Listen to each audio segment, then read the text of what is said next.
We are online, back here Oh, nice. again. We what are we? End of August now. It's not that long till the season starts. Is that what everyone tries to tell me, man? I don't know if I agree with that, but I guess every podcast we do gets us a week closer to the start of the season. And obviously last week we did our way too early top six predictions. I don't know about you, man. I know you don't really read ESPN, but I get a little bit, I get some tingly senses here because I swear we do topics, and then like a day or two later, ESPN decide to post the same exact topic after we do it. Hey, what's going on here? Yeah, after we do it.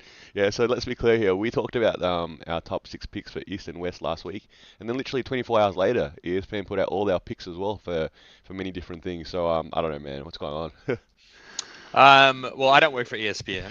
I think out of the two of us, you were the more likely candidate. Uh, look, I think obviously it's a seasonal calendar, right? So, True, true. at a certain But point, we we don't always know talk when about they're gonna those put guys. things out. So what's the coincidence there? I don't know, man. We're just lucky. Is that what you're saying? Oh. It's just all that spare time we've got. I think it just puts us one above. But yeah, look, I think this week we're preluding what ESPN's going to talk about next week, and we're doing some early predictions of Mm-mm. awards. So not team success here, but awards. And yeah, I think there's going to be some interesting ones. It's way too early to be calling this. It never factors in injuries or team success. It's definitely very clairvoyant, but we'll start with the obvious stuff. We'll go into MVP. So obviously, Jokic coming off another MVP after going back to back and then watching Joel Embiid win one for a while. And it's the same candidates. I don't know about you, but it was for me it was the same candidates. It's Luca, it's Giannis, it's Joel Embiid, right? And all three of them were in the contention last season. SGA made an appearance, um, but those guys are the regulars here. Now I'm hedging my bet. I feel like if I keep doing it, I'll eventually be right. But Luca, every year that Jokic wins it, it becomes harder for him to win it again, right? I think LeBron kind of demonstrated that in the mid 2010s, where he was definitively like really really good, but it just gets harder and harder to keep giving it to the same guy, and you want to create a narrative after something else. That's no disrespect to SGA, but SGA leading the OKC team to the number one seed definitely helped his MVP bid last season. And you could make a case and say maybe he did deserve it over Jokic, but I think for Luca, coming off the finals redemption, if he has a statistically better season than what he normally averages, that's enough, I think, to really put him over the edge. And especially if they're in finals contention again by the end of the season. What if the Mavs are floating around 500 though? Would that let's say they get to 45 wins. Yeah. Would that still keep him in conversation, or he has to hit the 50 threshold? No, I don't think the win count matters. I think because sometimes that's seeding based. Like let's say the number one seed in the West was so competitive that they're only the 48 seed. Sorry, 48 wins, and that's the first seed equivalent. I just think the ranking is going to be important for him, and he was right there last season too. I guess I think statistically, and we're straight already into we need that stats guy. Please apply by emailing us or dropping a comment. But because I think it's a real anomaly that an MVP. I think the last MVP that won that didn't get to 50 wins was Westbrook, perhaps. And I think his hmm OKC Thunder got to 49 wins, and he obviously won MVP. So winning is important, which is probably why I did not go with Luca, because there's probably some question marks that they may not get to 50. They could, but they might not. And do they care? Maybe not. But I am actually going for a first-time winner here. Same to sort of similar vein that you sort of said that maybe there's a little bit of voter fatigue. Jokic already has a whole half a cabinet full sort of thing situation there. Giannis has a few. Embiid has his one, and now he's got PG, which will probably hurt him.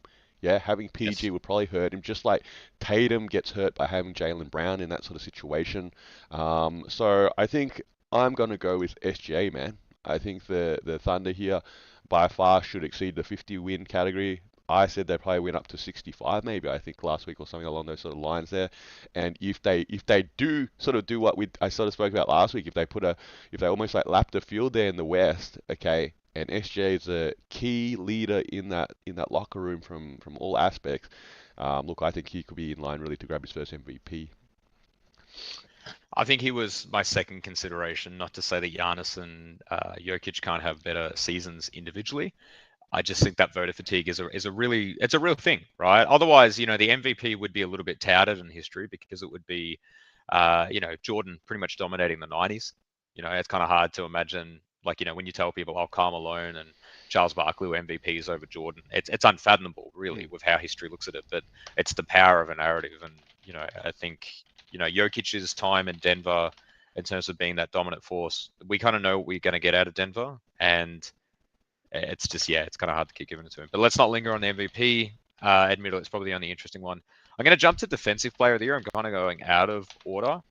Gobert obviously anchoring down the Minnesota Timberwolves and winning it yet again. Does voter fatigue affect the Defensive Player of the Year? Not as much. I feel like we see our four Petes a lot easier in the Defensive Player than the MVP. But I'm going with Victor Wembanyama. I actually think he should have won it last season, and I think he's going to be even better when he comes back after the silver medal. Just being another year older, having Chris Paul, I think, just to kind of increase his IQ even more. He's going to have probably like 3 blocks, 2 steals, and his defensive rating, which the analytics really favored him last season. I think that in combination with Harrison Barnes and Chris Paul coming on the squad to just raise the Spurs a little bit more and bring them more into like national light and whatnot. I just think people are going to notice the fact that he is defensively minded. But I can see how you're probably going to make he's not going to be on a good team, so he won't win it, and here's why this guy will win it case. Well, look, sometimes we just got to agree to the detriment of being boring, man. So look, I'm gonna go Wemby, man. I'm gonna go Wemby. I think here's a bigger question, man. How many Defensive Player of the Year award is this guy's gonna win? You Mm. could make the case that he could win 10.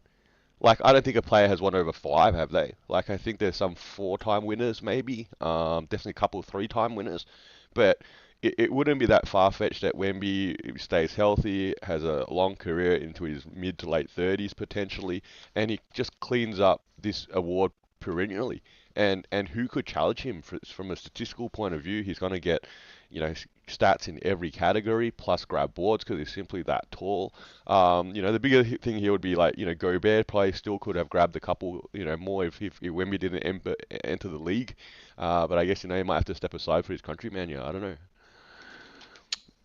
Either way, I think a Frenchman's going to win it. It's probably the easiest way to put it, right? They'll be 1 and 2 by the end of Yeah, the I season. think it'd So be foolish right now to suggest like, who else like right now pick a name even that who could enter this conversation to actually compete against Wemby besides Gobert.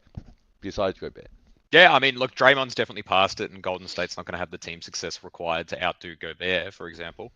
Paul George, or Kawhi are names, but the problem is that both of them are going to probably play enough games. You could see Paul George maybe taking on that defensive wing role on Philadelphia, and that's what propels them. Could someone like, say, Josh Hart or Lou Dort or Alex Caruso playing that role on a playoff team get on the edge? But we kind of know statistically that guards don't end up getting that. So, yeah, look, I feel like Wembanyama is a safe bet. We'll know a month in Hey, were you is watching? Were you watching our stream? Obviously, I think if the video wasn't working, or was it working for you? Because it doesn't look like working for Ian. I just clicked the button now. I'll go click. I feel we got No, we I'm got two fine. roles to apply now. Actually, we got the guy who's doing stats too. You got to also check our stream, man. Make sure we click the right button. Otherwise, we might spend 45 minutes, talking to ourselves. I No, think. look, our conversation's currently on there. Okay. But the video you're trying to watch maybe I isn't I working. think. But don't stress. Don't stress. You're doing fine. Hey man, I'm trying to do all my man. We talked about I can hand this off to you if you wanted, but then you didn't want to take on board tech support too, man. I'm gonna be honest, man. I'm half asleep right now, so all I can do is do exactly what you've instructed me to do, which is check the stream. Stream's good. Let's keep going. Next. I guess I'm gonna move over. Yeah, next, definitely. Let's go to Coach of the Year. I think I'm working through these in order of like interesting slash we'll be on the same page. So, Coach of the Year, there's a couple of candidates. It's always hard for people like Greg Popovich and Eric Spoelstra to win it. They're great coaches, but they're probably not going to have the team success. And then this is that longevity that we don't seem to go for. Typically, new coaches, as we saw with OKC last season, they need to catch us by surprise a little bit. And so the Memphis Grizzlies came to mind here, but then Taylor Jenkins like has already demonstrated coach of the year capabilities, and it's an injury thing, so it's Mm. harder to give it to him. So I went on a little bit of a swerve here, and it kind of goes against my top six prediction a little bit. But I've went Kenny Atkinson from Cleveland. The rationale here is they're rolling back the same team but with a different coach. And if they can, and this is where it gets a little bit speculative, but if they can have a better season, a better seeding, or just be a little bit more competitive than they were, that will be enough to push the needle because it's clearly his impact, right? Coaches I couldn't give it to. Joe Mazzulla can't get it, unfortunately. OKC won't get it 2 years in a row, especially with the upgrades that they've had in their roster. Mike Malone won't end up getting it because of the Jokic effect. I don't think Mike Budenhauser will get it unless he somehow turns the Suns into like a 65-win team. Ty Lue won't get it because the Clippers won't be competitive. JJ Redick won't get it in his first season because the Lakers aren't going to be any better than they were. On the East, I've already mentioned Boston, but Philadelphia. Nick Nurse is a great coach, but the acquisition of Paul George hurts him on that front. New York, he's already gotten it recently. So I kind of ran out of names at the top of the thing, and that's where I ended up with Cavs. I was like, Cavs could finish top four, and they've got the same roster but a new coach. That's the perfect formula to win the coach of the year. I think that's a really, really interesting pick, man. Hey, man, I think if you were to put some money on that, you'd probably get some reasonable payout. I think you'll go for the Cavs to win Coach of the Year there, man. But yeah, look, I think I'm going for a different way here. I think I picked this team to jump into the playoff picture in the West. You laughed at that. Probably many people are going to laugh at that. We'll see what sort of leap the Rockets do take here. But the dude that got sent out of Boston, I think he got a Coach of the Year there as well. And we've seen many sort of coaches bounce from spot to spot and sort of have some impact in that sort of area when they sort of go to a new team. So I'm saying Udoka is going to maybe grab another Coach of the Year here. I think the Rocks are poised for that leap, which is why I put them into the playoff picture. Yeah, man. I guess. I don't, I don't hate it. I don't think you need to make any comments about mine. I think Yeah, it sucks. the It's not going to Rockets. happen. Go put some money down, man. Well, Go put $100 down right now. You get a good payout, I think, if you put on the Cavs, man, right now. all right, I'm going to go check those odds right now. Sports bet coach of the year 2024, 2025. We're not sponsored by Sportsbet, but if Sportsbet's interested in getting out to us, we'll sell out. We'll sell out for anything at this point. If it gains us traction, things. So you've went with the popular choice here. Ime Udoka is the coach of the year favorite Oh, there you at go. I $8.50. actually did not check And that. Let's be clear, all right? Tom Thibodeau is there. And then Kenny Atkinson, which is my flyer pick here, is actually $26. That's not Below bad. or above, depending on how you frame it, above JJ Redick and Doc Rivers. Some really good teams. Willie Green's mentioned there as well, and I guess we didn't talk about him, but Willie Green, Well, obviously with a Jerry pretty Eric's an reloaded interesting Pels case game. there because let's I JJ can't see Redick. how. Sorry, JJ Redick could obviously make a case if he comes in and has some impact with the Lakers, but does anyone seriously think the Lakers are going to jump from 40 something wins to 50 something wins to be able to end But up in how the do you second? give him credit? How do you give him credit when you have AD and LeBron on your team? And I understand LeBron's old and AD's injury prone, but when those two players are playing and they're playing well, you are supposed to be a good team. We just saw the USA win it with 2 out of 5 of their players. Like it's similar to Golden State. It's why Steve Kerr's not going to get a lot of recognition with Coach of the Year awards. It just does, it's probably a bigger conversation about how do we look at these awards because maybe we overcomplicate the NBA awards sometimes and we should just go for the best team. Clearly that is the best coach because they have the best team. But, we don't want to do that. We have to go with the narratives on things. So there's some interesting narratives that could appear. True, true. Um, I don't think that I don't, I think it's too early days, right? We have to see how the seeding plays out, and if we do this in the mid-season, we'll have a different opinion. Rookie of the year. Rookie of the year is probably another hard category because there's no clear-cut Wembanyama, so to speak. So I've really, I really thought about this. I think, we had a little bit of a delay in our pod starting. I had a lot of time just to sit and stare at my computer and really think about life. And I went with Zach Edey for Memphis. He Ooh, is slotting into a role that is probably an area that they need, so he could legitimately get starting minutes, similar to how Derek Lively ended up playing a significant role for Dallas. Obviously, they're going to have a significant win increase and more public exposure, so that's going to help him as well. But also, the role that he needs to play, he really just needs to average a double-double, a 10 and 10, so to speak, or a 12 and 10, and he's going to be in contention because that's the type of draft class it is. This is the Michael Carter Williams. This is the Malcolm Brogdon sort of draft. I can't see how Paul what is it? Is it? It's not Paul Reed. I've forgotten his name. Or Reed Shepard from Houston. Mm, mm. He plays the same role as Jalen Green. I can't see how that works well. And then you've got Dylan Brooks and Fred VanVleet as well taking up those spots. I don't know how he competes enough to be at that level.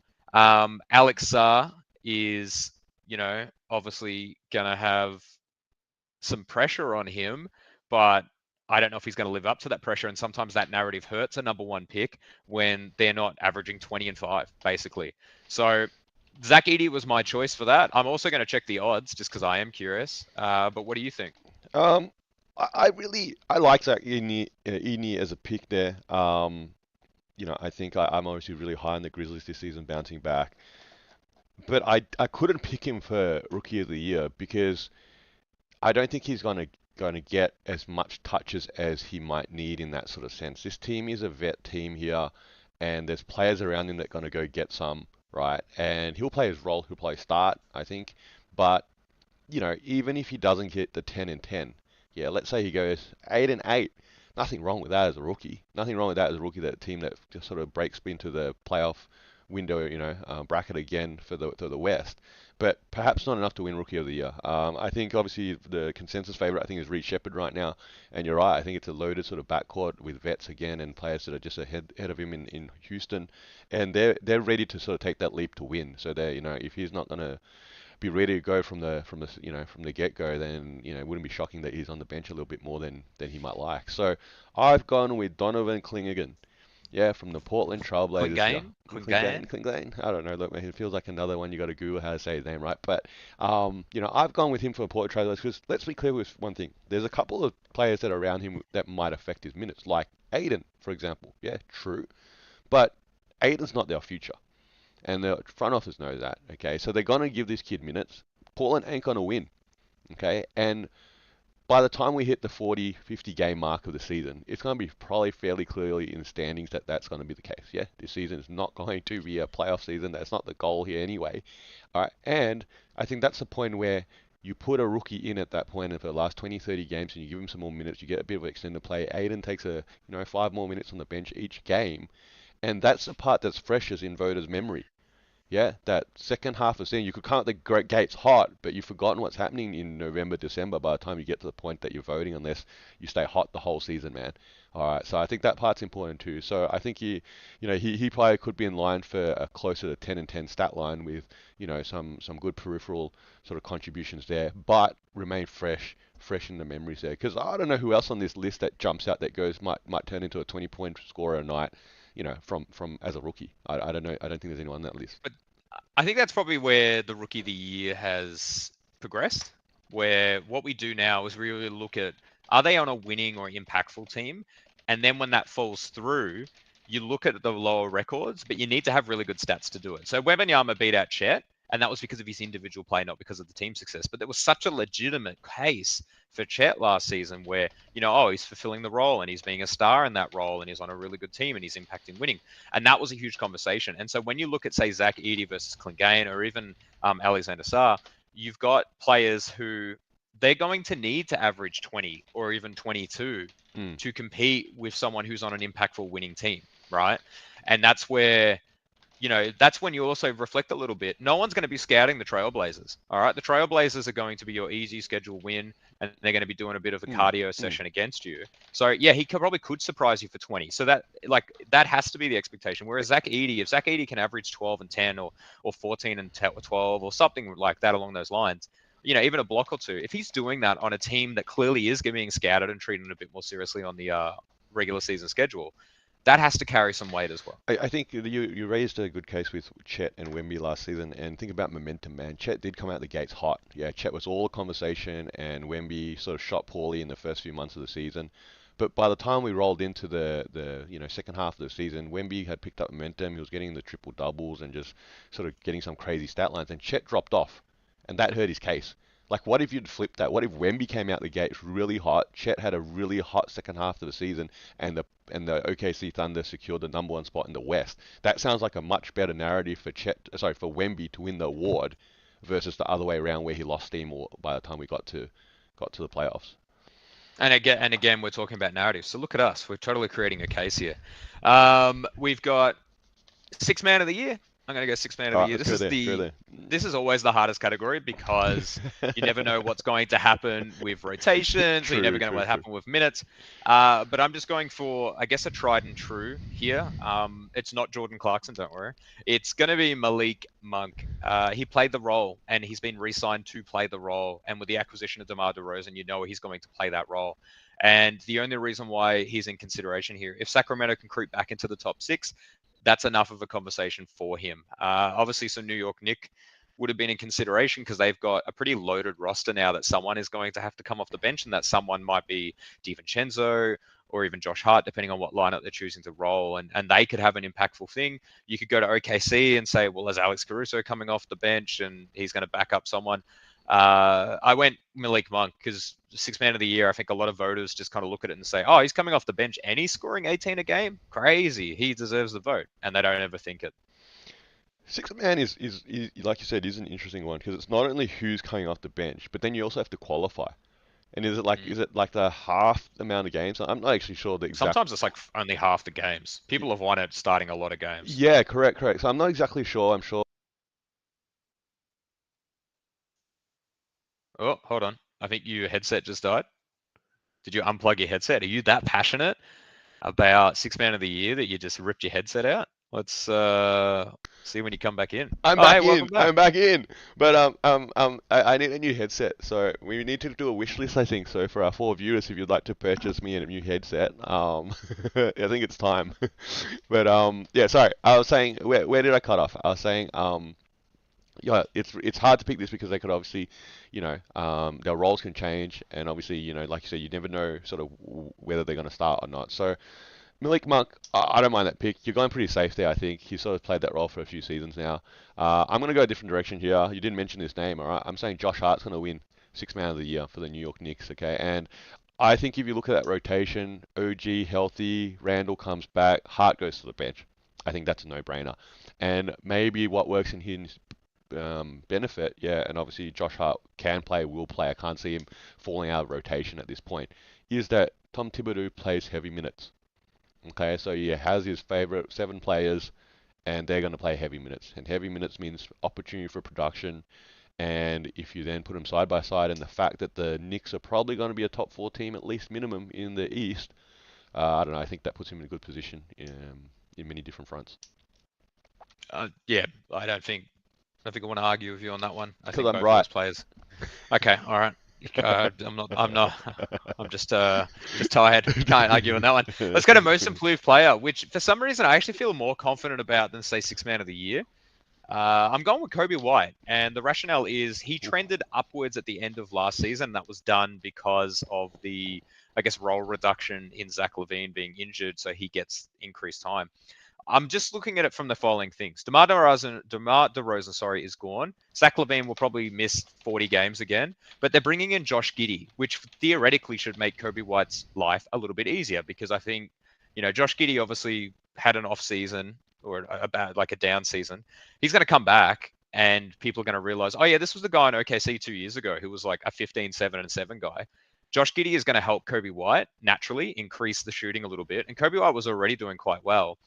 Kobe White was in contention for most improved player. He just didn't string together enough games to beat out other players, right? So that's my rationale because Chicago is not going to be very good, but he's going to be a lot better, and he's got pieces around him that facilitate him to be better. Go for it. I don't like your face. I don't hate the pick of Kobe White, but you're banking on a player that's going to take literally two leaps in 2 years. Yep. And Giddy, you could make the case could help his game, but he will also probably eat into his minutes.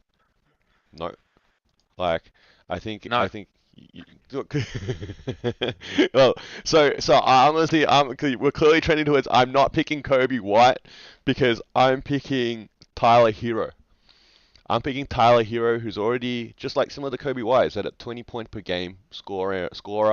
But I think the Heat need more Tyler Hero, man. And I'm banking that this is the year that we see him maybe take a leap. And he's been sitting there for a little while now since, they made the finals and he was that rook that, had all that swagger and confidence. to maybe take that leap. They've obviously lost, was it Caleb Martin? He went over to Hmm. the Sixers, and so more minutes potentially open up there for just from that wing position. Imagine Butler misses his handful of games and some. Who's going to get some Yep. buckets there? Yeah, they got Rozier, but Not he's obviously, not um, Tyler Hero because not he's Tyler also Hero. going to miss 30 or 40 games. I think you've oh, really oh, overlooked oh, that aspect. all right. So you're saying Tyler Hero is only going to play 40 games this season? Is that what you're saying? I don't know, man. Like, Hold on. Okay, hold on. I'm gonna just give me a second. You know, wait, I'm the stats guy right now, so it's gonna take a uh, tiny bit of we're putting time. up Tyler I Hero don't think stats. you Is that correct? realize. Yep. I think Tyler Hero Mm, is a beneficiary. This is where I'd be like, turn on the shorts camera, clip this because this is going to be spicy. I think Tyler Hero is writing the success of a bubble season mm, that a lot of people were overly successful in and then haven't really been the same since. Jamal Murray comes to mind, having 150 points in 3 games, you know, that crazy duel with Donovan Mitchell. Even Donovan Mitchell, a lot of people built a really good reputation in the bubble, and that was all they have done since the bubble, right? Yeah, they've been good and they've been consistent, they've been paid well, and they've done that and that, but they haven't been at that superstar level yet. The bubble created superstars. I'm going to tell you some numbers in order from 2019 to 2020 until last season for Tyler Hero, sure, and these are sure. games. These are Okay, games games played. Is that what? played. Okay, sure. Go on. 55. Yep. That's okay. Mm, That was the COVID season. yep. 54. Hmm. That's okay. Hmm. That's sort of the COVID season because it was shorter and there's restrictions. Then we go back to normal. 66, 67, 42. Okay. What makes you feel confident about this man? And the other issue is because you did this to me with Jordan Clarkson about 2 years ago, and I never let it go. And now I'm awake and I'm ready to go. He started 40 of 42 games last season and 67 of 67 the following season. This is a terrible pick. A terrible pick. Sorry, hold on a sec. Why is this a terrible word? We're on most improved. He starts. He can't be six man of the year. I get Josh You Hart the can't sixth be man. six. I think you need a coffee, my man. What are we talking about? Most Let's improved? No, it's not. clip this one, man. You had me actually second guessing myself, man. I was like, hold on, am I the one that lost track of what we're picking, and you're the one that's lost track of what we we got that one live. That's definitely going viral, at least I'm glad between that me and you, this is man. the moment. This is the moment I'm glad no one Hey, watches. This is the moment I'm let's just glad be no one clear right watches. now, man. It's only We're nine talking about o'clock most in improved. Australia, man. You're in No, Australia, it's actually nine. 7:30, but I Oh, just sorry, seven. clearly Okay, it's only like 7:30. There you go. That's even worse. I thought it was. I had my times wrong. I can't read the times, and you can't keep track of which category you're on. all right, I'll put it like this though. Which, He's actually averaged 20 points for 3 consecutive correct, years. correct. But no, but look, you've got his He's stats not up. doing anything No, statistically different. no, no. Listen up, man. You've got his stats up. Okay, You right listen. now, if you look at Tyler Hero, he's a solid three-point shooter. Yeah, he's shot above 35% his whole career. Okay, he's a solid free throw shooter, shooting nearly 90% for his career. He's just Yep. not great from the field. Yeah, he's been sub 45%. Now, if he takes that leap, yeah, and it's still a leap, just like Giddy needs to take this leap, perhaps fingers crossed for him one day, that he can go to 48%. Yeah, that he can go to 49%. All right, that translates from that 20 point per game scorer to that 26, 28 per game scorer. And now I think then you could definitely put him in that conversation. I think he'll continue to get minutes and opportunities. He will start for the Miami Heat, which is important for this pick. Look, I think we can both agree he's not going to win six man of the year. Let's leave it I at will that. agree with that one. Yeah, cool. All right. Well, hopefully I don't mess up this next category. We've run out of awards, but we're creating our own awards now, and it's the first coach to be fired and the first player, I guess, to be traded, and first player of substance or a name or a starter, not just some random Yep, yep. guy from the second draft. You know. So we'll start with the coach here. You'd actually mentioned the Portland Trailblazers before, and I think the Portland Trailblazers will fire Chauncey Oof, Billups at some point oof. because it's a good headline to make it seem like they're doing something with their franchise. Because that franchise has now entered the Charlotte Hornets, Washington Wizards phase, where they're just going to have people on their team. They're never going to win anything successfully, and they're in no clear direction. I don't know if it's because of the fatigue a little bit, but I'm so depressed for the Portland Trailblazers. If I was a Portland Trailblazers fan, I would actively be looking around for other franchises to jump ship on because I cannot see how they get out of this hole in the next 5 years. You said themselves, their most expensive player is DeAndre Ayton, who clearly it's not going to work with. We forget that Jeremy Grant exists on that team, but right now Portland has turned into, say, Washington, where, or even Charlotte, where good teams trade their players to them, but they don't even accrue good draft picks in the right years to do anything with it. So I'm Whew, down on I, I, Portland I, so bad. I feel you are significantly down on Portland. I just picked them to have the Rookie of the Year, so I feel there's some bright moments there in Portland. Um, I think you forgot they also got Scoot Henderson. Are we totally are we sold out here on Scoot Henderson's career bouncing back that he's a legitimate player in the league here? Yeah, I think he had a pretty terrible rookie year. Surely it can only go uphill from here. And I think if they have another poor season and they jump in the Cooper flag sweepstakes here, all right, I think they could. There's a huge could. Okay, bounce back real quickly. I think Chauncey Billups has no expectations in the win-loss column. I think they're looking for progress. They're looking for player development. I think these young pieces need to sort of show that they're part of the future in Portland, or at least they can be trade assets. Okay, I think that's what Chauncey Billup's role is at this point. So it's an interesting pick there. I obviously gone someone else. I'm going with someone who's actually, I think, seat continues to get hotter and hotter. And I think this guy's been fired before, and I'm picking him that he's going to get fired again. At this point, first coach to get fired in this 24-26 season is Mike Brown for the Sacramento Kings. And maybe it's not necessarily his fault. Okay, I'm not saying he's a bad coach or anything like that. Okay, but the Kings' expectations continue to rise. That's the point. Yeah, they brought DeRozan on board, and he's up there. I think it's like 34, 35. I think, isn't he? Okay, so he's not exactly some young player that you bring on board into the system. He's obviously a mid-range player. To me, it's not that far-fetched that you're saying that he's just gone from the Bulls from the East to the Bulls in the West. Yeah, it's like the West is loaded. Okay, even if say Mike Brown doesn't get fired during the season, he's not the first coach to be fired. If the Kings don't hit 50 wins this season, they're probably going, well, what do we need to shift around here? And the coach is always the first piece you move, is it not? I actually had Mike Brown considered for this and then changed my pick to Chauncey Billups. So I completely love what you've said. I think you've captured everything that I would have said, and I can support you in Thanks, your man. thoughts and feelings without having to bring you down like you have on all of these. Maybe that's why I made the maybe that's why I made the Tyler Hero mistake, because I'm just scrambling constantly because no one's ever given me positive feedback.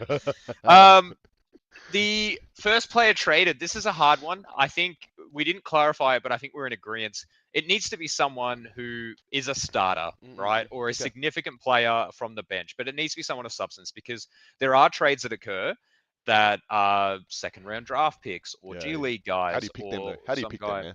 Exactly. And I didn't want to do that. So I'm going for this one. It's a bit of a unique one. I can see where it's going to fall apart. And, just bear with me, okay? Jared Allen is my player, and the rationale behind this is the too big situation in Cleveland is a little bit restrictive for what they're doing. But Evan Mobley also showed some glimpses in the Celtics series, and he's going into his third season where he could be that center that allows them to be a little bit flexible. That too big lineup actually inhibits what they try to do, and it impacts Donovan Mitchell, and they don't have shooting, and they've started to build around that. But he signed an extension, and you might be thinking, but they can't trade him. Well, they can after 6 months.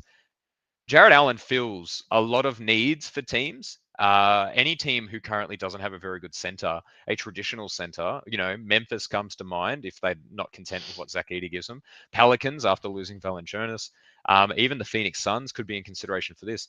Any team would happily take a, you know, respectable big who can average probably 18 and 12 and a couple of blocks, but they have to wait 6 months. Now, what would they give up in return? Well, I mean, shooters and wings are galores, and that's what Cleveland will want. This is my pick. I could have taken a pick from Portland, Jeremy Grant, DeAndre Ayton, because clearly they would be actively shopping those players. Or Washington, could Jordan Poole or Kyle Kuzma get out? But I went with Jaron Allen just to get you to think. And also, I had tunnel vision, and once I picked him, I had to stick with it. You've got a bit of Cleveland love. I see you've taken the Hawks love and placed it into Ohio, Cleveland right now, right? It's It's for like you. it's you obviously got them for Coach of the Year, even though somehow I don't see them making any significant jumps to justify that. I feel like you're gonna go now. You're being so harsh to me today, man. But you've made some interesting picks here. Did you make these picks at 7 p.m. at night last night as well? Because No, I made them. I did all of my work today. It's just I think sometimes, especially with these early predictions, Yep. I don't want to invest hours of my life and become really attached to something for it to fall through, because these things probably will statistically fall through. Like, out of everything that we said, we've picked 8 categories. We might be lucky to get one, right? And a lot can happen in an NBA season. So, I didn't want to overthink it. I didn't want to lose sleep over it. I didn't want to, spend my entire car ride to and from work thinking about it.